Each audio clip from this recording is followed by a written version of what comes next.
Hello and welcome to neddev. Today we're going to talk about map, the function map. So over in VS Code, I'm going to create a new file called map.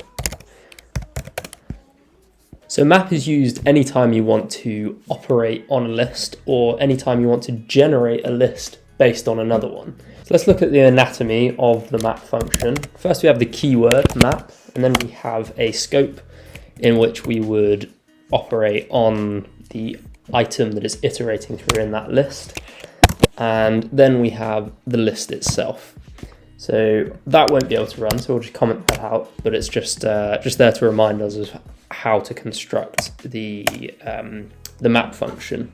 So first things first is to map over an array that we created and just print out each element of that array. So we use the map keyword, and then we want to print the built-in array, built-in scalar from a list that we've created. So let's do a list of numbers up to 9. Close that off, and let's put in a new line character to keep it neat.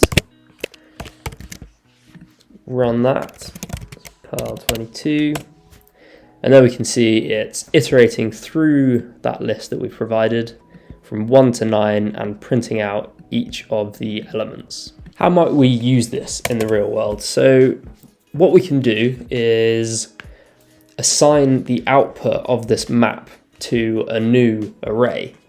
So let's create an array called new array. We want to map some numbers into a new array. So let's create another array called my old array, and that can be an array with the numbers 1 to 5, and in here we want to take the element and add 1 to it, and we will provide the old array. And to prove that this is doing what we've said it will do, we will iterate through the array and print it out. So for my new array, I want to print and put a new line.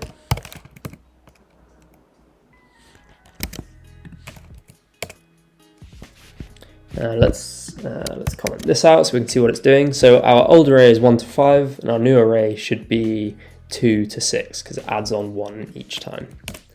And then we can see 2, 3, 4, 5, 6. Let's do another quick example where we take our old array and create a new array of cubes of each of the number. So what we can do is, let's organize this a bit better.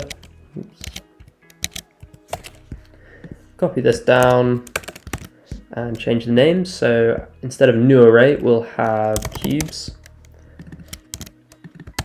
and we'll use the old array, and we'll take the exponent to 3.